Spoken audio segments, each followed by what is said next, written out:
when you say an explosion in the restroom, that is not what you're thinking. And that's what happened. So, not an incident I want to respond to. no. You're listening to the Help Me with HIPAA podcast, where HIPAA and humor collide to make learning fun. Your delightful hosts are Donna Grindle and David Sims. Relax. HIPAA help is on the way. Welcome to the Help Me with HIPAA podcast. My name is David Sims from HIPAA for MSPs. And joining me is Donna Grindle of Cardin Compliance. Hello, Donna. Not quite prepared to sing back, but how you doing? I am doing well. So lots of interesting things always going on in the world of HIPAA. Yeah. And today will be it's broader than HIPAA these days. We talk to everybody left and right these days about it. People, for some reason, are suddenly interested in cybersecurity. Well, that's the distinction difference that we talk about a lot. And I think that's why the conversation is different now than it used to be, because everybody used to be focused on talking about HIPAA, even though they didn't really know what that meant. And then when you start talking about privacy and security, they go, oh, yeah, I'm definitely interested in that. Yeah. And it's like, yeah, but it's one and the same. People they just kind of ignored HIPAA for a long time. It had no teeth. And just like we always say, driving down a highway and there's no cops, what you gonna do? Well, speed limits are nothing but a suggestion to you. I know, but but I do know. Well, HIPAA is, it has its differences because it worries not just about cybersecurity, but also very specific privacy guidelines. But that's it. That's really the only thing that's a lot different for it, is that there's specific guidelines of what they're supposed to do. Mm-hmm. And that somebody is going to come in and enforce that, given any problems or a random audit. Somebody's going to be checking over you to see that you're doing it. But it's becoming, and I can say this because of the number of businesses that are outside of the HIPAA-dome, the HIPAA-sphere, the HIPAA-dome, I don't know. But anyway, outside of HIPAA that we're starting to talk to, and whether that's legal or financial or even areas that think they might have to do HIPAA, but then when you show them, well, not so much, they're like, I still need to do the stuff. Mm-hmm. I'm like, yeah, because it's for real now. And no matter the size or type of your company, you should be worrying about these things. Right. Absolutely. I have clients that are like that they do medical, but they're not under HIPAA because they're, maybe med spas or concierge services or something like that. Mm-hmm. And, we always have that conversation of, just because it doesn't apply to you doesn't mean you need to completely ignore it, because there is some things in there that's very, very good. And honestly, you should be doing them anyway, regardless of what your business is. Yeah. It gets into very specifics in the privacy rule where it can get kind of squirrely, but the security rule is, there's nothing in there that wouldn't apply across the board. So right. So today we're going to be talking about one of those it applies across the board things. Yes. So if you're not in medical or you don't have to worry about HIPAA, today's podcast will still speak to your heart. We're going to be covering what I affectionately call SIRP, which is the Security Incident Response Planning. SIRP. You're talking like Aunt Jemima, syrup? It doesn't matter. Whatever flavor you want. Log cabin. Yeah. Mrs. Butterworth. Or the true maple syrup that you always get from Canada and Maine and up there. Never got that. It's different. It's significantly different if it's that high-end maple syrup. Yeah. Shout out to all you people that tap those trees. So,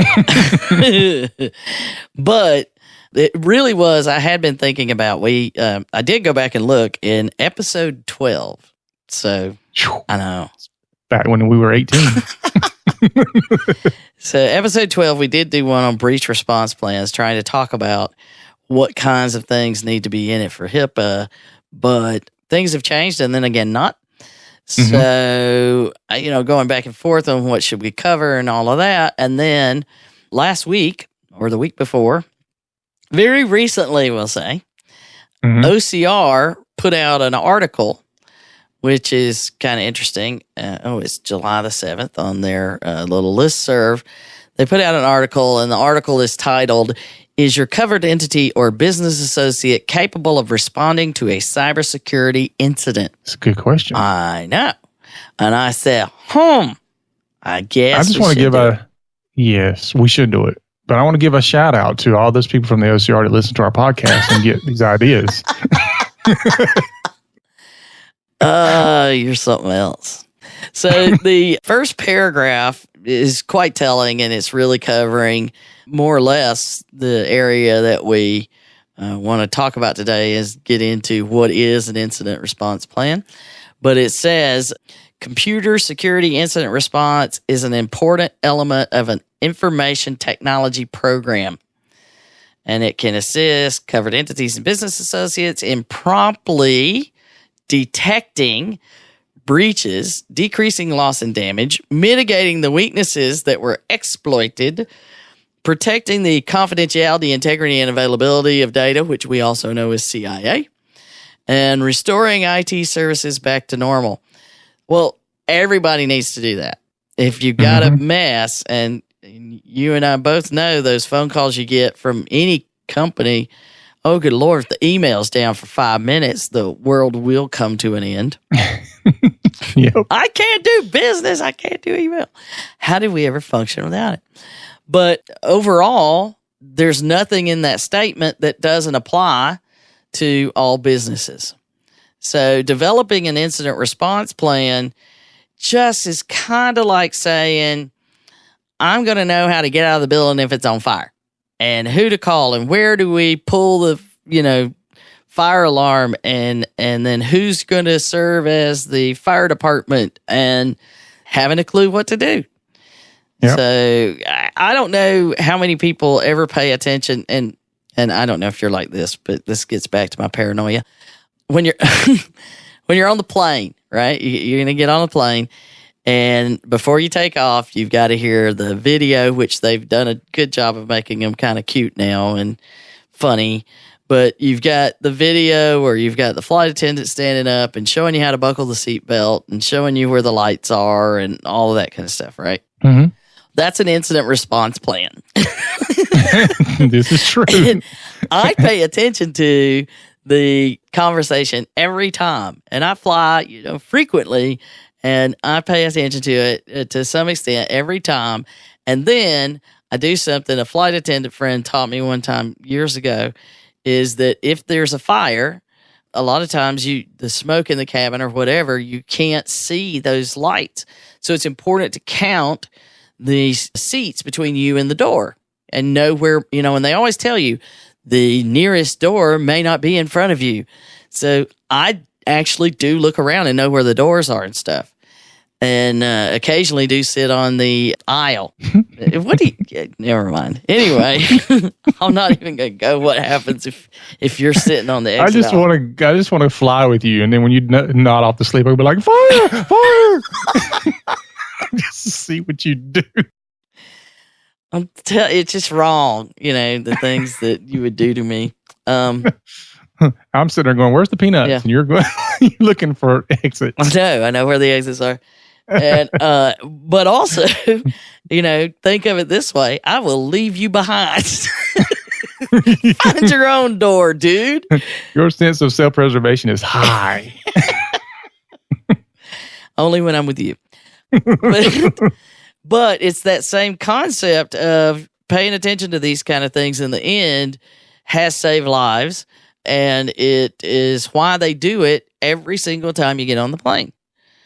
And you see those people that are flying for the first time, their eyes are really big and they're staring at them and they're looking around like, why isn't everybody else freaking out?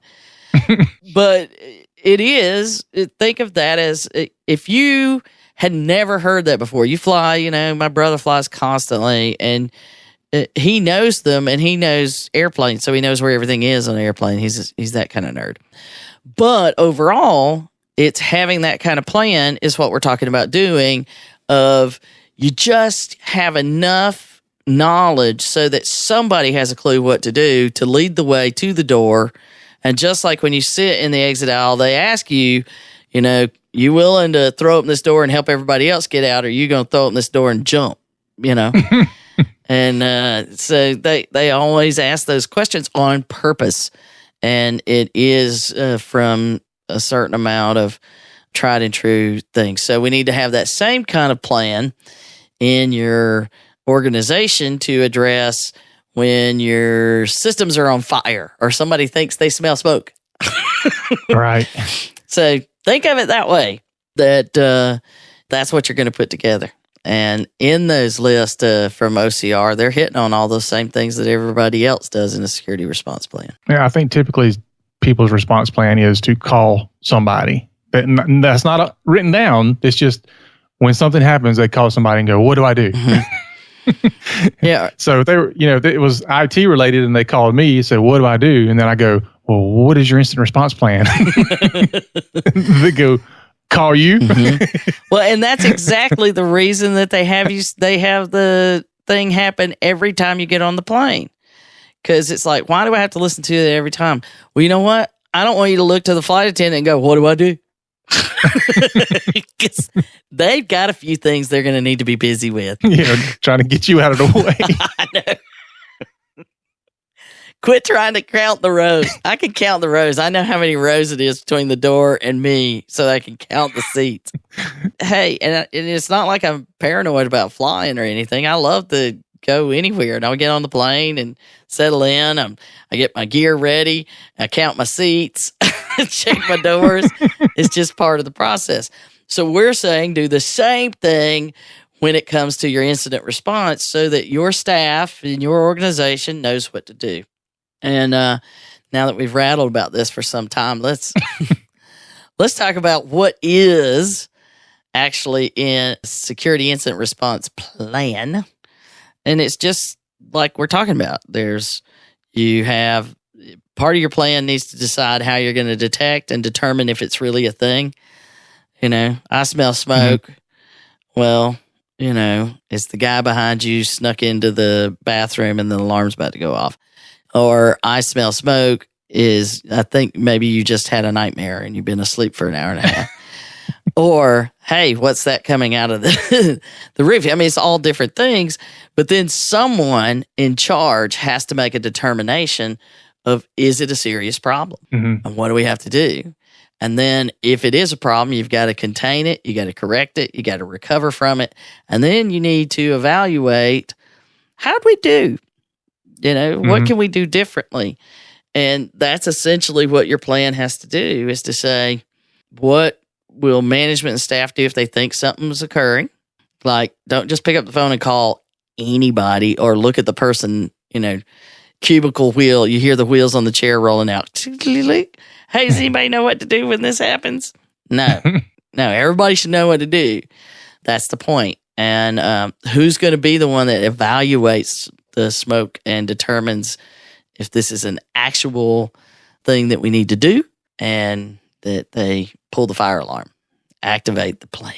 Mm-hmm. And then how will you limit damage? What's the fastest way? Well, okay. Sprinkler system over the computer, maybe something you want to think about. It'll limit some damage and cause others. Yeah. It's those kind of things. It's thinking those things through of, at what point do we escalate to the next level? Who's going to figure out where is this coming from and clean it up? How am I ever going to get business back to normal? And make sure that somebody's documenting and making sure that we know what went right and what went horribly awry. Mm-hmm.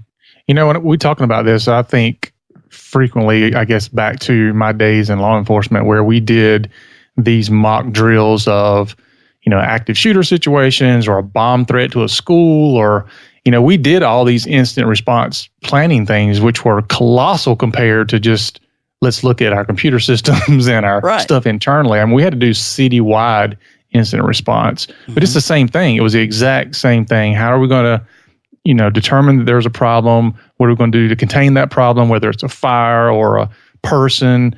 And then how are we going to deal with that or correct it? And then after that, we have to recover from whatever happened and clean it up or whatever the case might be, and then go back and review it. So doing some type of drill or a mock situation would help you tremendously, because I guarantee you when you have an incident, when you go back and review your incident response plan, you will make changes because it doesn't work quite the same on paper. No. Well, and that's the thing is who's going to be in charge? Because somebody needs to take the point and coordinate all of the pieces. And that doesn't mean somebody needs to do all the work. It means somebody needs to be managing all the work that needs to be done.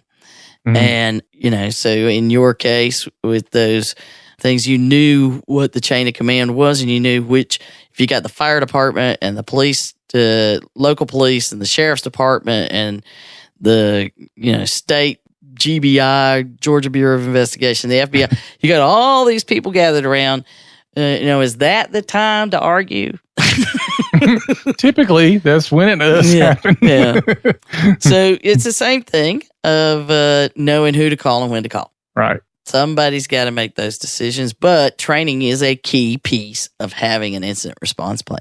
Yep. You don't actually just make a list of all the people you call and put their phone numbers down. And then when you call them, you're like, oh, by the way, you're on the team. The memo didn't go out yet, but that's right. You're at the baseball game, and all of a sudden somebody points at you and says, "You're up next." Yeah. So, but the whole point of the plan, though, is to minimize damage and to minimize what it takes to address what's happening.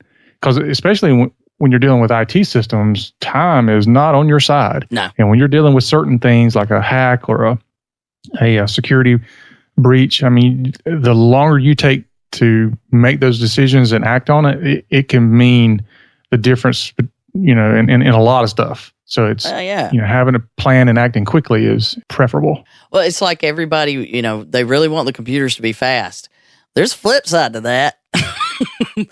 Yeah. They're fast. Look how fast it can compute this and send it. Now imagine it's doing computations and sending things you didn't want it to do. So, yeah. Or it's not convenient to have so many passwords. Yeah, the password thing. What are you going to do? Yeah. So let's then, and there's one other saying that we need to say multiple times in here too, is it isn't if you will have an incident, it's when you have an incident. Mm-hmm. Yep. Just went through one yesterday with a client. Yeah, it was interesting how we both got those calls. So what do you actually do if you're going to sit down today and you and I, David, are going to make an incident response plan? That's just not going to work. Let's don't even try that. So first of all, we have to do our acronyms because we're going to do them. Is it an ERP, a BURP, a CISCERT, or an ERT? Yep, that's the question we have to answer first. What are we calling them? Well, we'll end up with BURP just because it's funnier. Yeah. People remember it more. Yeah. So there's Incident Response Plan, IRP, Breach Response Plan, BRP, or BURP. My favorite. Then there's Computer or Cyber Security Incident Response Team, CCERT. Yeah. That's hard. And then Incident Response Team, let's just shorten it to IRT, ERT. We have a BURP, grab the ERT. Bert. Bert. All right. So, but when you're talking about pulling the team together, I generally, at this point, I'm just saying IRT. Just get your IRT. And don't talk about the plan so much in acronyms because burp makes me giggle when I shouldn't. And like a teenage boy does over such things. And an ERP makes people look and say, what are you talking about, Tombstone? So, but anyway, every plan that you have in your organization, whether it's your privacy plans, your security plans, your training plans, it doesn't matter what it is, even outside of HIPAA. If you don't have management buy-in and support of it, it's going to fail. Yeah. If they're not agreeing and participating, I was in a meeting and the head partner, he was, it was hard questions and I was on the spot, but you had to respect that once he had made a decision, it was management buy-in. There was no doubt about it. And everybody in the room knew it. Yeah. So you've got to have that. So start with that, because if you're not going to get it, it's a lot of wasted effort, because everything you do will get thrown out the door when an incident happens. Mm-hmm. Unless they're really one of those leaders that just says hands off, and those are few and far between. Right. So then it's, okay, what are we going to call an incident? Meaning, what incidents are these plans that we're making going to address? Right. So do you address, it needs to address things, and in some cases, you'll have little mini plans for each type of incident. And we actually have people that have been working with us now to that point that they're actually doing, if we have a gas leak, here's what we do. Mm-hmm. And it's not just that's a risk of having a gas leak, but here's what they do. And you know why they added the gas leak? First of all, they smelled gas outside and they had dealt with it. But then after they're talking to people, they hear through the grapevine of another practice where somebody kept smelling gas, and they try to figure it out. And it turns out there was something going through the hot water or something through the restroom area, had a leak back behind it, and there was an explosion. Ooh. Yeah. That, when you say an explosion in the restroom, that is not what you're thinking. And that's what happened. So, not an incident I want to respond to. No. And in healthcare, they have to respond to a lot of different kinds of incidents. But you need to have that list of all these different kinds of things. And, a lot of them you're going to respond the same way, but at least be thinking about those things, because that's going to help you define those things that you're going to need to have in your plan. Yeah. I mean, you could probably break them down into, maybe what an environmental response, a physical response, a technical response. Mm-hmm. I'm sure you can get all kind of ninja with it. So once you kind of got that worked out, and that other part is to know that this plan will constantly evolve and change. It's not a one and done. Mm-hmm. As an article I wrote a long time ago, which I thought made complete sense. One and done is gone the way of the dodo. And I do remember that. I know. And people are like, what do you mean? What's the dodo? And I was like, the dodo. The dodo is gone. Okay. So anyhow, so you define the roles and responsibilities. Who's going to be on the team? Who's going to do all of the things? And you've got a lot of things to worry about, because you got to have somebody that's at the management level, like we talked about, that's going to manage all these moving parts. And there's a lot of them once you start thinking about it, because you've got to manage the communication between all the different parts of the team, the decision makers, all of that. So somebody's got to be in charge. And generally that ends up being like a security officer, compliance officer, somebody that understands all the parts. And generally it's the person in charge of the plan as well. And then, of course, the tech team, you got to have those. Got to. Yeah, because often it's going to involve a computer one way or another. Even where you have a gas explosion, somebody's going to have to worry about getting the computers up and running. Yeah. They're generally always going to be involved. Or you have to reopen your office down the street. Yeah, like Ginger when we talked to her. Mm-hmm. So you're going to have them on the team, go team, and human resources. Sometimes you need those. Well, marketing and PR, those people, you're going to need those. Mm-hmm. But you don't have to activate them unless something's actually wrong or that you're going to have to address it. So while no patients were injured and one staff member was injured in the gas explosion, it didn't require necessarily, you wouldn't expect having to deal with PR. But had it been on the news, you don't want just anybody coming out and having the conversation when they walk out the door. You just call out your spin team. Yeah, there you go. How can we spin this? Yeah. How can we, get a plug in about how awesome we are?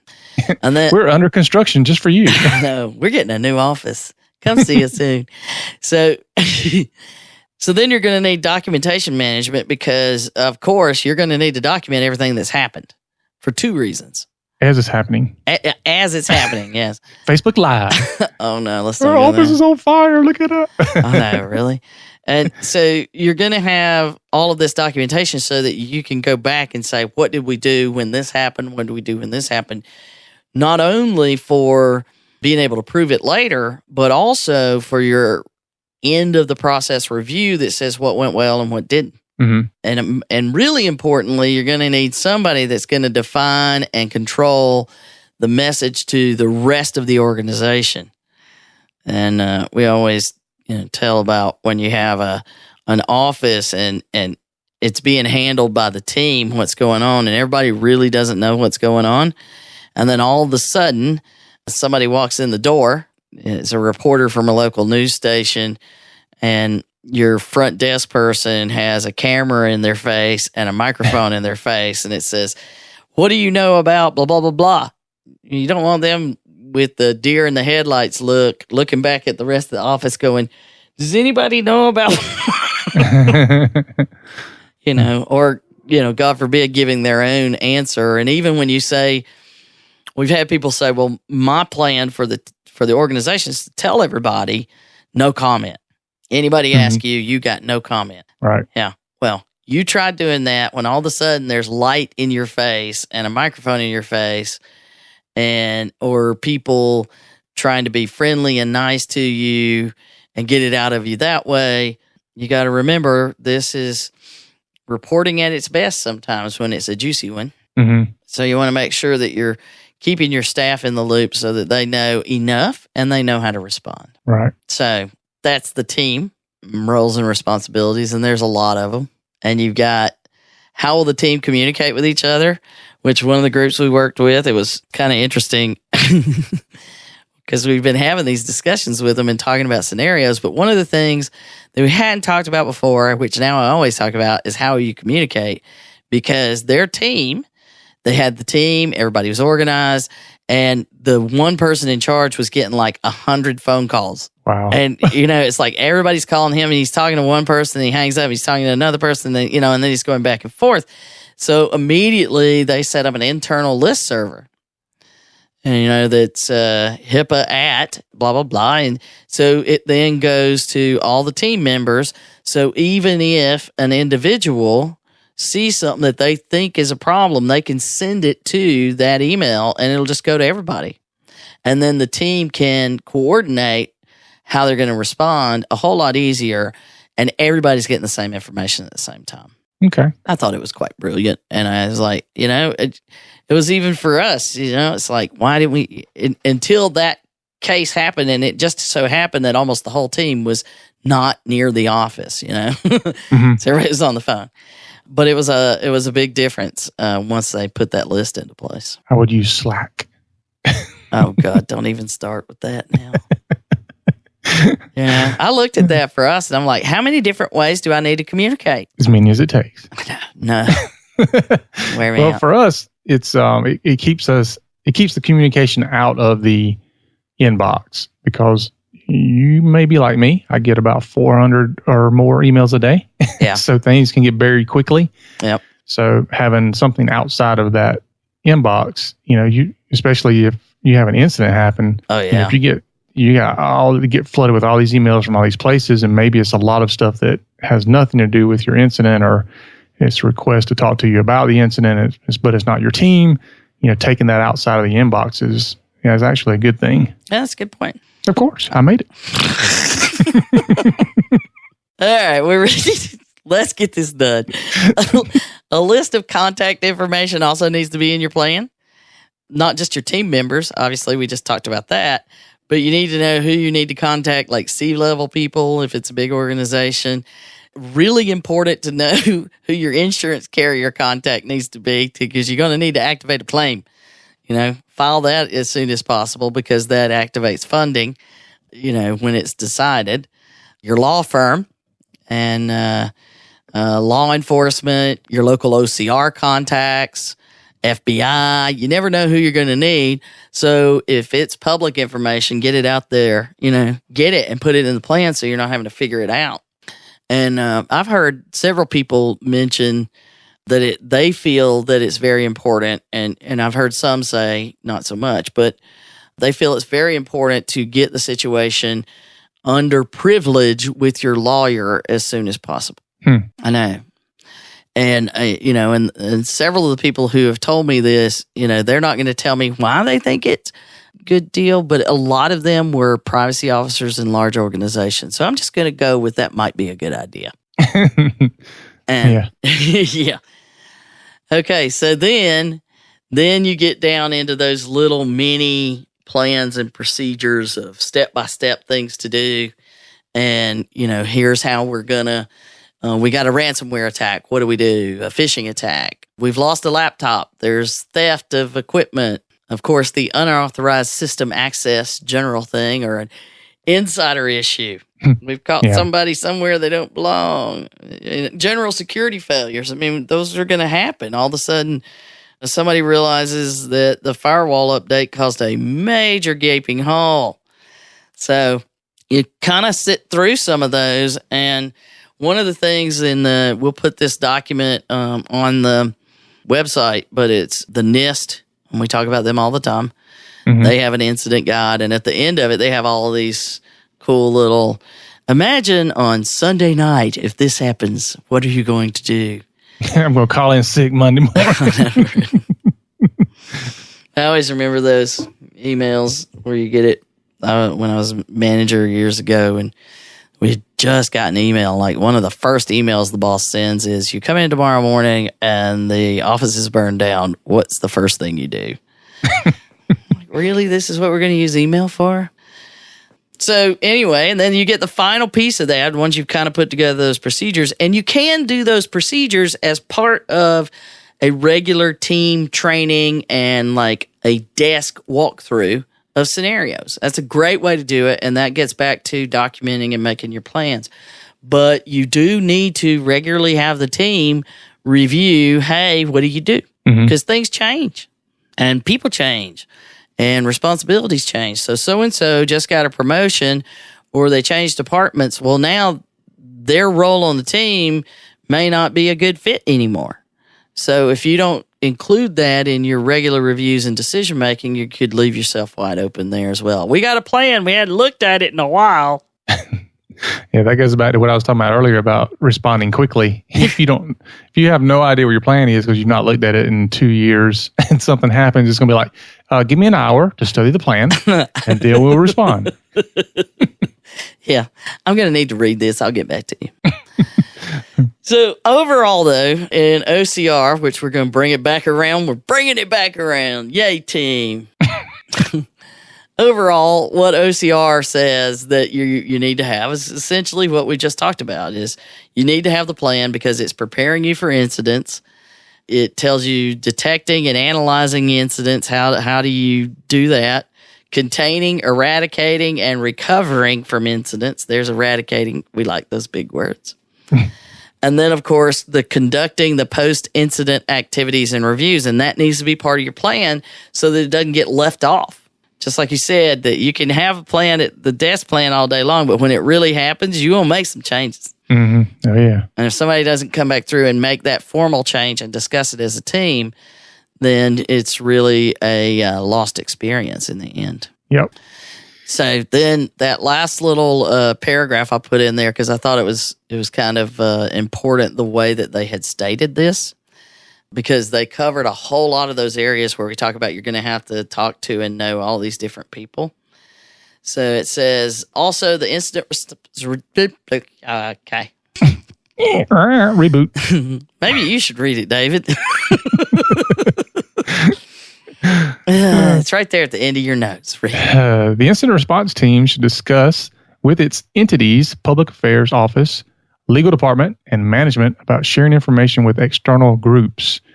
Covered entities and business associates are often required to communicate with external parties regarding an incident and should comply whenever applicable. External parties could consist of federal agencies, law enforcement, media, ISPs, which are called internet service providers, vendors, and other incident response teams. Very good. Thank you. You did much better than I would. Thank you very much. It's that radio voice you have. It makes it Is that what it is? But the point they are making is you're going to need other people and you're going to need to communicate things. And a lot of people get a little squirrely about sharing information. And it's understandable. And it's a big problem today is the sharing of threat information. When you detect a threat, you don't want anybody else to know it's happened to you sometimes. So there you have it. So how should we respond to this podcast? No. We should go to iTunes and leave a review. Here's your response plan for listening to any podcast. At least ours. Yeah, go leave a review. Or you could put it on our Facebook page. You could say, these guys are awesome on our Facebook page. Or share it We're going to tell you what to say. Yeah. If you're not sure what you want to say, ask us. We'll supply some text on the website. We'll show you what to retweet. Oh, good Lord. Let's don't. Retreat. Boy, this one's been fun. Yep. Happy Wednesday. So, yeah, very good. So now we get to go back to our regularly scheduled jobs. All right. So that's today's podcast. We hope you enjoyed it. I hope you learned all about the ERPs and the burps and what to do about them. So you've got your marching orders and what you need to work on this week. So hop to it. If you would like to leave us a review, we've already told you how to do that. Go to iTunes, leave a review, rate the podcast. We very much appreciate it. We pretty much work for reviews. So pay us up. Come on now. Like I love to tell people, this is the absolute best free podcast you'll ever get. And we also give you a money-back guarantee. Mm-hmm. Guaranteed. It's funny, though, when I tell people that. They're like, oh, awesome, really? They look at you weird. And then I had one guy yell, I want double my money back. And I was like, you got it. Yep, we'll do it. Oh, you can visit us on the web at helpmewithhipaa.com. You can even ask us a question right there on the page, and we might feature it in a future podcast. So remember, for Donna and myself, HIPAA is not about compliance. It's about patient care. You've been listening to the Help Me with HIPAA podcast, hosted by Donna Grindle and David Sims. The show created to help you with HIPAA. For more information or to ask us a question, visit our website at helpmewithhipaa.com. Neither Donna Grindle or David Sims are attorneys, and they do not offer binding legal advice concerning regulatory compliance. The information in this podcast should not be relied upon or construed as legal advice in any way. Consult your attorney for legal advice concerning compliance with HIPAA regulations.